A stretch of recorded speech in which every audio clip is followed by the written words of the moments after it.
कल्पना कीजिए कि दो कंपनियां हैं, दोनों बिल्कुल एक ही तरह का म्यूजिक प्लेयर बनाती हैं। हाँ, दोनों के फीचर्स एकदम सेम है। बिल्कुल, दोनों में बराबर गाने आते हैं, बैटरी लाइफ भी एक जैसी है और कीमत भी लगभग बराबर ही है। सही है। अब होता यह है कि एक कंपनी का प्रोडक्ट कोई पूछता तक नहीं है, मतलब वो लगभग दिवालिया होने वाली है, लेकिन दूसरी कंपनी का वही प्रोडक्ट खरीदने के लिए लोग रातों रात स्टोर के बाहर लंबी लाइनों में सो रहे हैं। ये तो हमने असल जिंदगी में बहुत बार देखा है ना? बाहर से देखने पर दोनों में कोई तकनीकी अंतर नहीं है, फिर ऐसा क्यों होता है कि एक को नजरअंदाज कर दिया जाता है और दूसरे के लिए लोग इतने दीवाने हो जाते हैं? देखो, ये एक ऐसा विरोधाभास है जिसने दशकों से मार्केटिंग और बिजनेस जगत को पूरी तरह उलझा के रखा है। मतलब कोई लॉजिक ही नहीं लगता यहाँ। हाँ, क्योंकि सदियों से यही माना जाता रहा है कि अगर कोई बेहतरीन प्रोडक्ट बनाए तो उसे सफलता मिलनी ही चाहिए, के फॉर्मूले की तरह काम करना चाहिए। बिल्कुल, लेकिन जब हम असल दुनिया के उदाहरण देखते हैं तो ये सारा तार्किक ढांचा ताश के पत्तों की तरह ढह जाता है। और इसीलिए आज की ये डीप डाइव इतनी अहम है। आज हम साइमन सिनेक की मशहूर रिसर्च और उनके कॉन्सेप्ट स्टार्ट विद वाई पर चर्चा कर रहे हैं। हाँ, जिसे हम कह सकते हैं कि क्यों से शुरुआत करें, ये सच में इस पूरी पहेली को सुलझाता है। ये कोई मार्केटिंग की नई ट्रिक नहीं है, बल्कि ये इंसानी व्यवहार की बहुत गहरी पड़ताल है। एकदम सही। हमारा मकसद ये समझना है कि आखिर वो कौन सा अदृश्य धागा है जो किसी आम इंसान को किसी ब्रांड या किसी लीडर का अंधा समर्थक बना देता है। सिनेक की इस थ्योरी ने ना बिजनेस को देखने का पूरा नजरिया ही पलट कर रख दिया था। वो कैसे? क्योंकि ये हमें उस सतह से बहुत नीचे ले जाती है जहां हम आमतौर पर सिर्फ फीचर्स या फायदों की बात करते हैं। राइट, सफलता को सिर्फ बाहरी चीजों से नहीं नापा जा सकता। एकदम सही कहा आपने। जो लीडर सच में दुनिया बदलते हैं, उनका सोचने और काम करने का तरीका बाकी दुनिया से बिल्कुल अलग होता है। तो चलिए इस उल्टे नजरिए को थोड़ा और गहराई से समझते हैं। इस रिसर्च के केंद्र में एक बहुत ही दिलचस्प मॉडल है जिसे गोल्डन सर्कल कहा गया है। हाँ, गोल्डन सर्कल नाम सुनने में तो किसी जादुई चीज जैसा लगता है। मुझे भी पहली बार में ऐसा ही लगा था, लेकिन असल में ये हमारे सोचने के तरीके को 3 अलग-अलग हिस्सों में बांटता है। अगर हम इस गोल्डन सर्कल को एक डार्ट बोर्ड की तरह देखें तो इसमें 3 घेरे नजर आते हैं। सबसे बाहरी घेरा है क्या, अंग्रेजी में व्हाट। हाँ, दुनिया की हर एक कंपनी या इंसान ये बहुत अच्छी तरह से जानता है कि वो क्या करता है। बिल्कुल, कोई सॉफ्टवेयर बनाता है, कोई गाड़ियां बेचता है, तो कोई अकाउंटिंग का काम करता है। ये सबसे आसान हिस्सा है। इसमें कोई रहस्य नहीं है ना। अगर किसी से भी पूछा जाए कि उनकी कंपनी क्या बनाती है तो जवाब तुरंत मिल जाता है। सही है। अब इसके अंदर वाले दूसरे घेरे पर आते हैं, जो है कैसे या हाउ। मतलब वो अपना काम कैसे करते हैं। हाँ, कुछ कंपनियां और लोग ये भी जानते हैं कि वो अपना काम कैसे करते हैं। वो बता सकते हैं कि उनकी तकनीक बाकियों से अलग कैसे है, या उनका प्रोसेस कितना शानदार है। अक्सर लोगों को लगता है कि यही कैसे उनकी सबसे बड़ी ताकत है। लेकिन सारा खेल तो सबसे अंदर वाले घेरे में है, जो कि है क्यों, मतलब व्हाई। यही सबसे अहम और सबसे मुश्किल हिस्सा है। बहुत ही कम लोग स्पष्ट रूप से जानते हैं कि वो अपना काम क्यों कर रहे हैं। और यहाँ क्यों का मतलब मुनाफा कमाना बिल्कुल नहीं है। मुनाफा तो बस एक नतीजा है, एक बाई प्रोडक्ट है। हाँ, क्यों का असली मतलब है कि किसी का मकसद क्या है, उनकी कौन सी गहरी मान्यता है जो उन्हें प्रेरित करती हैं। और जो रिसर्च हम देख रहे हैं उसके मुताबिक दुनिया की 99% कंपनियां बाहर से अंदर की तरफ बात करती हैं। मतलब वो सबसे पहले ये बताती हैं कि वो क्या बनाती हैं और फिर वो समझाती हैं कि वो इसे कैसे बनाती हैं। और बस फिर उम्मीद करती हैं कि लोग उनका सामान खरीद लेंगे। वो उस क्यों तक कभी पहुंच ही नहीं पाती। ये संवाद का सबसे आम तरीका है, क्योंकि ये बहुत आसान है। फीचर्स गिनाना आसान है, लेकिन अपने मकसद को शब्दों में बांधना बहुत मुश्किल है। इस बात को अगर एक बहुत ही आम जिंदगी के उदाहरण से समझें तो मान लीजिए कोई व्यक्ति पहली बार किसी के साथ डेट पर कॉफी पीने जाता है। अच्छा, डेट का उदाहरण चलिए देखते हैं। हाँ, अब वो इंसान टेबल पर बैठते ही अपना रिज्यूमे सुनाना शुरू कर दे।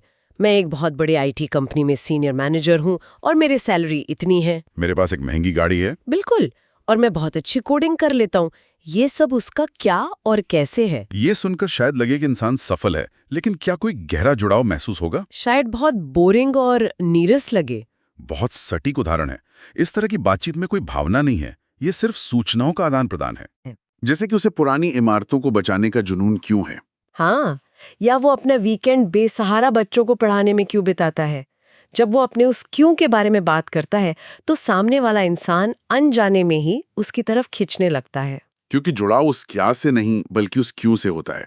इस बात में बहुत दम है। और जब हम इस व्यक्तिगत उदाहरण को बड़ी कंपनियों पर लागू करते हैं तो नतीजा वही निकलता है।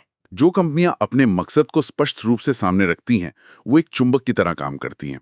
वो उन लोगों को खींच लेती हैं जिनकी मान्यताएं उनसे मेल खाती हैं। तो सिनिक का सबसे बड़ा निष्कर्ष यही है कि लोग ये नहीं खरीदते कि कोई क्या करता है, बल्कि वो ये खरीदते हैं कि कोई उसे क्यों करता है। इस पूरी फिलॉसफी को असल दुनिया में कैसे लागू किया जाता है, इसे समझने के लिए एप्पल से बेहतर कोई केस स्टडी नहीं हो सकती। एप्पल ने तकनीक की दुनिया में जो मुकाम हासिल किया है वो सिर्फ अच्छे गैजेट्स बनाने की वजह से तो नहीं है। एप्पल का काम करने का तरीका इस अंदर से बाहर वाले नजरिए का सबसे बेहतरीन उदाहरण है। अगर एक पल के लिए ये सोचें कि एप्पल भी बाकी कंप्यूटर कंपनियों की तरह मार्केटिंग करती तो उनका मैसेज कैसा होता? वो शायद कहते कि हम बहुत शानदार कंप्यूटर बनाते हैं, हमारे कंप्यूटर बेहतरीन डिजाइन वाले हैं और इस्तेमाल करने में आसान हैं, क्या आप खरीदेंगे? ये बहुत ही साधारण सी पिच है। हम हर रोज ऐसे दर्जनों विज्ञापन देखते हैं। कोई अपनी कार का माइलेज बता रहा होता है, कोई टूथपेस्ट में नमक होने की बात कर रहा होता है। बिल्कुल, और यही वजह है कि ऐसे विज्ञापनों से कोई भावनात्मक जुड़ाव नहीं बनता। लेकिन एप्पल कभी इस तरह से बात नहीं करता। वो हमेशा अपने केंद्र से, मतलब अपने क्यों से शुरुआत करते हैं। उनका मैसेज कुछ इस तरह होता है कि हम जो कुछ भी करते हैं, हम बनी बनाई परंपराओं को तोड़ने में यकीन रखते हैं। हमारा मानना है कि हर चीज को एक अलग नजरिए से देखा जाना चाहिए, ये उनका मकसद है। और इसके बाद वो अपने कैसे पर आते हैं। हाँ, वो आगे कहते हैं कि हम इन परंपराओं को कैसे तोड़ते हैं। हम अपने प्रोडक्ट्स को खूबसूरती से डिजाइन करके ऐसा करते हैं। और सबसे अंत में वो जोड़ देते हैं कि इसी प्रक्रिया में हम शानदार कंप्यूटर बनाते हैं, क्या आप खरीदना चाहेंगे? मैसेज सुनने में तो सच में बहुत प्रेरणादायक लगता है। लेकिन रुको, मुझे यहाँ थोड़ा इसे चुनौती देने का मन कर रहा है। क्या हम सिर्फ मीठी बातों में तो नहीं आ रहे हैं? आप ऐसा क्यों कह रही हैं? मेरा मतलब है, अगर हम एप्पल के लैपटॉप्स या उनके फोन्स को देखें तो उनके अंदर लगे हुए चिप्स सच में बहुत तेज होते हैं। उनका कैमरा बाकियों से बेहतर होता है। ये बात तो है। प्रोडक्ट तो अच्छा है। कहते हैं कह देने भर से कोई $1 ट्रिलियन की कंपनी बन सकती है। ये एक बहुत ही लाजमी सवाल है। अक्सर लोग यही तर्क देते हैं कि अंत में तो प्रोडक्ट की क्वालिटी ही मायने रखती है। तो क्या ऐसा नहीं है? कोई शक नहीं कि एप्पल के प्रोडक्ट्स बेहतरीन होते हैं, लेकिन इतिहास के पन्नों को पलटें तो पता चलता है कि ये पूरी सच्चाई नहीं है। मतलब कुछ कंपनियां थीं जिनके प्रोडक्ट्स अच्छे थे पर वो फेल हो गई। बिल्कुल, ऐसी बहुत सी कंपनियां रही हैं जिन्होंने एप्पल से भी बेहतर तकनीक बनाई, लेकिन वो बुरी तरह फ्लॉप हो गई। जैसे कि कौन सी कंपनियां? आपको डेल के वो MP3 प्लेयर्स याद हैं? या फिर माइक्रोसॉफ्ट का ज़ून प्लेयर? ओ हाँ, माइक्रोसॉफ्ट का ज़ून। तकनीकी रूप से वो आईपॉड के बराबर या कुछ मायनों में उससे बेहतर भी थे। डेल कंप्यूटर बनाने में बहुत शानदार कंपनी है, लेकिन जब उन्होंने MP3 प्लेयर्स बाजार में उतारे तो लोगों ने उन्हें नकार दिया। लोगों के दिमाग में ये बात नहीं बैठी कि एक कंप्यूटर बनाने वाली कंपनी से म्यूजिक प्लेयर क्यों खरीदा जाए। ओ, अब मुझे समझ आ रहा है। डेल का मैसेज उनके क्यों में अटका हुआ था कि हम कंप्यूटर बनाते हैं। एकदम सही, लेकिन एप्पल के साथ ऐसा नहीं था। उनका क्यों था परंपराओं को चुनौती देना। इसलिए जब एप्पल ने म्यूजिक प्लेयर बनाया तो लोगों ने खुशी खुशी उसे अपनाया। हाँ, क्योंकि लोग एप्पल से सिर्फ एक मशीन नहीं खरीद रहे थे, वो एक विचार का हिस्सा बन रहे थे। जो लोग एप्पल के गैजेट्स खरीदते हैं वो जाने अनजाने में दुनिया को ये बता रहे होते हैं कि हम भी अलग सोचने वालों में से हैं। ये बहुत ही गहरी बात है। वो प्रोडक्ट असल में उन लोगों की पहचान का एक हिस्सा बन जाता है। और जो रिसर्च हम डिस्कस कर रहे हैं वो इस पहचान वाले हिस्से को सिर्फ एक मनोवैज्ञानिक थ्योरी तक सीमित नहीं रखती। इसमें सबसे हैरान करने वाला मोड़ तब आता है जब इसे सीधे हमारी बायोलॉजी यानी इंसानी दिमाग की बनावट से जोड़ दिया जाता है। से बाहरी हिस्सा होता है, उसे नियोकॉर्टेक्स कहते हैं। ये विकास के नजरिए से दिमाग का सबसे नया हिस्सा है। और ये हिस्सा गोल्डन सर्कल के बाहरी घेरे यानी क्या से मेल खाता है। हमारा नियोकॉर्टेक्स हर तरह के तर्क और आंकड़ों को समझने का काम करता है। जब कोई कंपनी अपने प्रोडक्ट के फीचर्स या कीमत गिनाती है तो वो इसी हिस्से से बात कर रही होती है। लेकिन जो सबसे दिलचस्प चीज है वो दिमाग के बीच वाले हिस्से में छिपी है, जिसे लिम्बिक ब्रेन कहा जाता है। ये दिमाग का वो पुराना हिस्सा है जो गोल्डन सर्कल के कैसे और क्यों वाले घेरों से जुड़ा है। इंसानों की सारी भावनाएं जैसे भरोसा या जुड़ाव इसी लिम्बिक ब्रेन में पैदा होती हैं। है कि फैसले लेने की पूरी ताकत इसी हिस्से के पास होती है। रुको, इसका मतलब है कि हम मीटिंग्स में बैठकर जो घंटों लंबी चौड़ी प्रेजेंटेशंस दिखाते हैं वो असल में उस हिस्से तक पहुंच ही नहीं रही हैं जो फैसला लेने वाला है। यही तो इस पूरी रिसर्च का सबसे बड़ा खुलासा है। ये तो मार्केटिंग की पूरी दुनिया को ही पलट देने वाली बात है। और इस लिम्बिक ब्रेन की एक बहुत बड़ी खूबी है, या कह लीजिए कि एक सीमा है। इसमें भाषा को समझने की क्षमता नहीं होती। मतलब ये हिस्सा शब्दों को प्रोसेस ही नहीं कर सकता? बिल्कुल नहीं। तो क्या इसीलिए जब हम किसी फैसले को लेकर बहुत आश्वस्त होते हैं लेकिन उसे शब्दों में समझा नहीं पाते तो हम कहते हैं कि मुझे नहीं पता क्यों, बस मुझे ये सही लग रहा है? 100%। वो जो गट फीलिंग या अंतर्ज्ञान होता है वो असल में हमारा लिम्बिक ब्रेन ही है जो फैसला ले चुका होता है।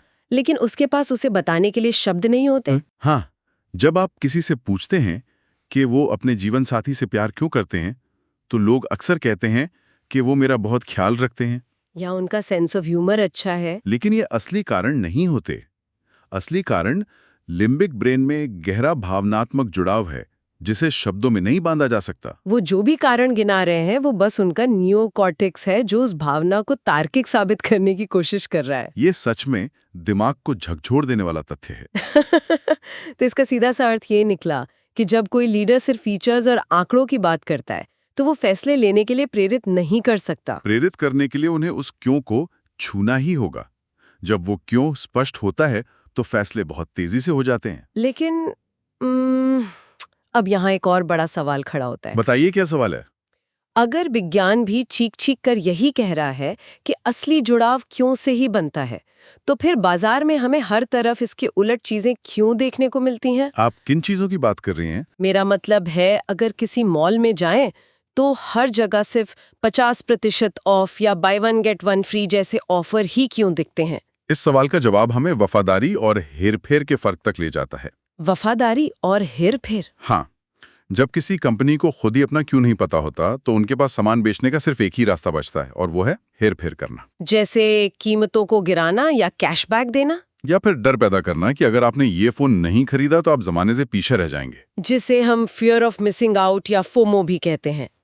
ये बिल्कुल किसी को बहुत सारी चीनी खिला देने जैसा है। शुगर रश की तरह। हाँ, जैसे अगर कोई थका हुआ है और वो एक बड़ी सी एनर्जी ड्रिंक पी ले, शरीर में एकदम से बहुत ऊर्जा आ जाती है। कंपनियों के साथ भी ऐसा ही होता है। जब वो सेल लगाती हैं तो उनकी बिक्री का ग्राफ अचानक से ऊपर भागने लगता है। लेकिन वो ग्राफ वहां टिकता नहीं है ना? बिल्कुल नहीं। उस शुगर रश के कुछ ही घंटों बाद एक बहुत भयानक गिरावट आती है जिसे हम क्रैश कहते हैं। कंपनियों को भी अपना रेवेन्यू बनाए रखने के लिए फिर से कोई नया डिस्काउंट लाना पड़ता है। वो एक ऐसी जाल में फंस जाते हैं जहां वो हर बार अपनी कीमत कम कर रहे होते हैं। इस हेरफेर से बिक्री तो बढ़ाई जा सकती है लेकिन वफादारी नहीं खरीदी जा सकती। वफादारी का मतलब ये तो नहीं है कि कोई इंसान बार बार किसी दुकान से सामान खरीद रहा है। वफादारी तब होती है जब एक ग्राहक के पास किसी दूसरे ब्रांड का बेहतर और सस्ता विकल्प मौजूद हो लेकिन फिर भी वो अपनी पुरानी कंपनी के पास ही जाए। क्योंकि तब वो सिर्फ एक लेन देन नहीं कर रहा होता, वो एक रिश्ते को निभा रहा होता है। उसका अपना व्यक्तिगत क्यू उस कंपनी के क्यू से इतनी गहराई से जुड़ चुका होता है कि वो उस ब्रांड को अपनी खुद की पहचान का हिस्सा मानने लगता है। जैसे हार्ले डेविडसन की बाइक्स चलाने वाले लोग अपनी बाह पर उस कंपनी का टैटू बनवा लेते हैं। कोई इंसान किसी कंपनी के लोगों का टैटू क्यों बनवाएगा अगर वो सिर्फ एक मशीन बनाने वाली कंपनी हो? यही बात लीडरशिप पर भी उतनी ही सटीकता से लागू होती है। जो लीडर्स सिर्फ डर का माहौल बनाकर या लालच देकर काम करवाते हैं वो शायद कुछ समय के लिए टारगेट पूरे कर लें, लेकिन जब संकट का समय आता है तो वो लोग सबसे पहले भाग खड़े होते हैं। लंबे समय तक टिकने वाले समर्थक सिर्फ वो लीडर बना सकता है जो लोगों को किसी बड़े मकसद का सपना दिखा सके। मार्टिन लूथर किंग ने आई हैव अ ड्रीम का भाषण दिया था, आई हैव अ प्लान का नहीं। बहुत खूब। ये बात सच में सोचने पर मजबूर कर देती है। इस पूरी गहरी चर्चा को अगर हम समेटने की कोशिश करें तो ये थ्योरी सिर्फ बड़ी बड़ी कंपनियों के सीईओ के लिए नहीं है। ये हर उस इंसान के लिए है जो अपनी जिंदगी में कोई सार्थक काम करना चाहता है। चाहे कोई व्यक्ति अपना नया स्टार्टअप शुरू कर रहा हो या किसी जॉब इंटरव्यू में खुद को पेश कर रहा हो। अगर वो सिर्फ इस बात पर अटका रहेगा कि वो क्या करता है तो वो हमेशा भीड़ का हिस्सा ही बना रहेगा। असली जादू तब होता है जब कोई इंसान दुनिया को ये बताता है कि वो जो भी कर रहा है वो क्यों कर रहा है। जब मकसद साफ होता है तो सही लोग और सही मौके अपने आप खींचे चले आते हैं। आपको लोगों को धक्का देके आगे नहीं बढ़ाना पड़ता, वो खुद आपके साथ चलने को तैयार हो जाते हैं।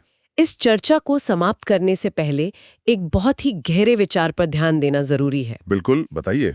हमने विज्ञान के नजरिए से देखा कि कैसे इंसानी दिमाग का वो हिस्सा जो सारे फैसले लेता है वो हमेशा किसी क्यों की तलाश में रहता है। हाँ, हमारे लिम्बिक ब्रेन की बात हो रही है। तो ये सोचना बहुत ही दिलचस्प है कि दुनिया में लोग रोज जो भी छोटे बड़े फैसले ले रहे हैं उनमें से कितने फैसले सच में उनकी अपनी मान्यताओं से आ रहे हैं और कितने फैसले ऐसे हैं जिन्हें कोई और ब्रांड या ये समाज अपनी चतुराई से कंट्रोल कर रहा है। क्या इंसानों का मकसद सच में उनका अपना है या वो बस किसी और के क्यों का हिस्सा बनकर रह गए हैं? इस विचार के साथ आज की इस डीप डाइव में हमारे साथ शामिल होने के लिए बहुत बहुत धन्यवाद।